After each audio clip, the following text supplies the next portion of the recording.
Hello, kindred spirits. My name is Annemarie, and I am an elementary reading teacher. I live in upstate New York, and I am reading to you today from my dining room, which over these last 3 months has also turned into my daughter's homeschool classroom. So today I'm going to be reading chapter 34 from Rilla of Ingleside, entitled Mr. Hyde Goes to His Own Place and Susan Takes a Honeymoon. Early in November, Jims left Ingleside. Rilla saw him go with many tears, but a heart free from boding. Mrs. Jim Anderson, number 2, was such a nice little woman that one was rather inclined to wonder at the luck which bestowed her on Jim. She was rosy-faced and blue-eyed and wholesome, with the roundness and trigness of a geranium leaf. Rilla saw at first glance that she was to be trusted with Jims. "I'm fond of children, miss," she said heartily. "I'm used to them. I've left 6 little brothers and sisters behind me. Jims is a dear child, and I must say you've done wonders in bringing him up so healthy and handsome.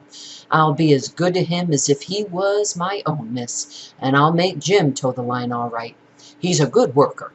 All he needs is someone to keep him at it and to take charge of his money. We've rented a little farm just out of the village, and we're going to settle down there. Jim wanted to stay in England, but I says no. I hankered to try a new country, and I always thought Canada would suit me." "I'm so glad you are going to live near us. You'll let Jims come here often, won't you? I love him dearly." "No doubt you do, miss. For a lovable child I never did see. We understand, Jim and me, what you've done for him, and you won't find us ungrateful. He can come here whenever you want him, and I'll always be glad of any advice from you about his bringing up. He is more your baby than anyone else's, I should say, and I'll see that you get your fair share of him, miss." So Jims went away, with the soup tureen, though not in it. Then the news of the armistice came, and even Glen St. Mary went mad. That night the village had a bonfire and burned the Kaiser in effigy. The fishing village boys turned out and burned all the sand hills off in one grand, glorious conflagration that extended for 7 miles. Up at Ingleside, Rilla ran laughing to her room. "Now I am going to do a most unladylike and inexcusable thing," she said, as she pulled her green velvet hat out of its box. "I'm going to kick this hat about the room until it is without form and void, and I shall never, as long as I live, wear anything of that shade of green again." "You certainly kept your vow pluckily," laughed Miss Oliver. "It wasn't pluck. It was sheer obstinacy. I'm rather ashamed of it," said Rilla, kicking joyously. "I just wanted to show Mother. It's mean to want to show your mother most unfilial conduct, but I have shown her. And I've shown myself a few things. Oh, Miss Oliver, just for one moment, I'm really feeling quite young again. Young and frivolous and silly. Did I ever say November was an ugly month? Why, it's the most beautiful month in the whole year. Listen to the bells ringing in Rainbow Valley. I've never heard them so clearly. They're ringing for peace and new happiness and all the dear, sweet, same, homey things that we can have again now, Miss Oliver. Not that I am sane just now.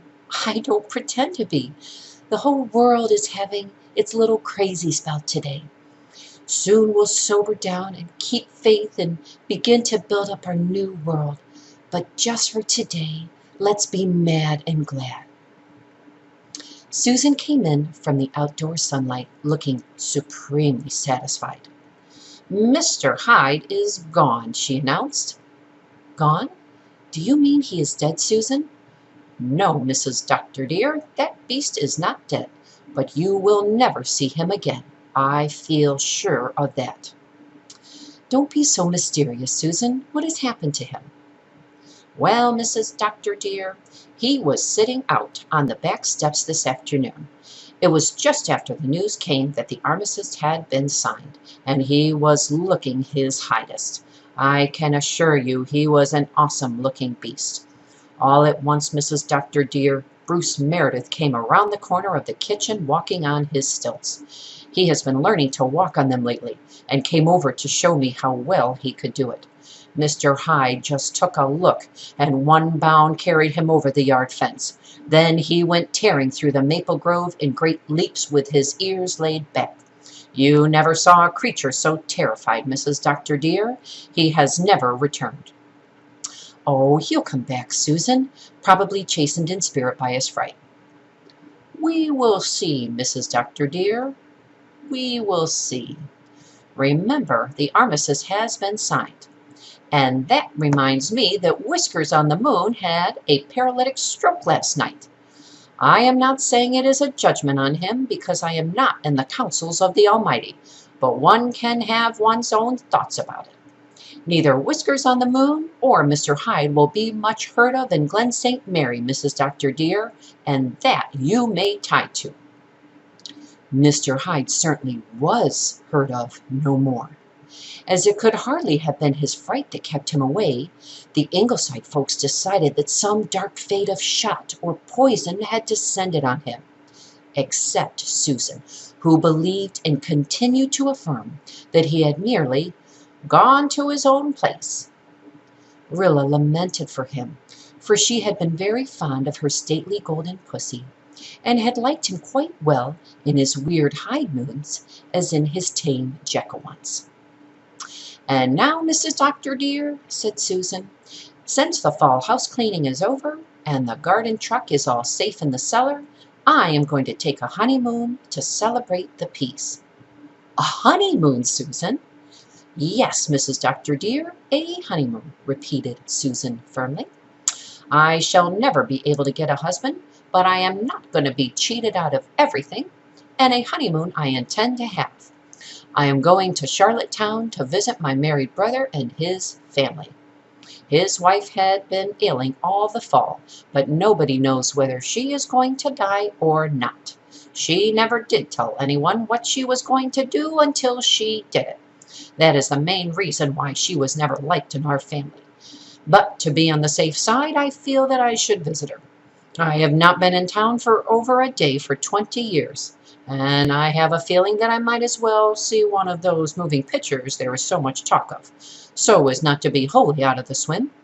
But have no fear that I shall be carried away with them, Mrs. Dr. Dear. I shall be away a fortnight if you can spare me so long. You certainly deserve a good holiday, Susan. Better take a month. That is the proper length for a honeymoon. No, Mrs. Dr. Dear, a fortnight is all I require. Besides, I must be home for at least 3 weeks before Christmas to make the proper preparations. We will have a Christmas that is a Christmas this year, Mrs. Dr. Dear. Do you think there is any chance of our boys being home for it? No, I think not, Susan. Both Jem and Shirley write that they don't expect to be home before spring. It may even be midsummer before Shirley comes home. But Carl Meredith will be home, and Nan and Di, and we will have a grand celebration once more. We'll set chairs for all, Susan, as you did our first war Christmas. Yes, for all. For my dear lad, whose chair must always be vacant. As well as for the other Susan.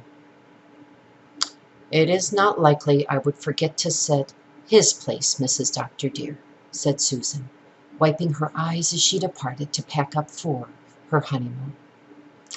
And that is the end of chapter 34 of Rilla of Ingleside.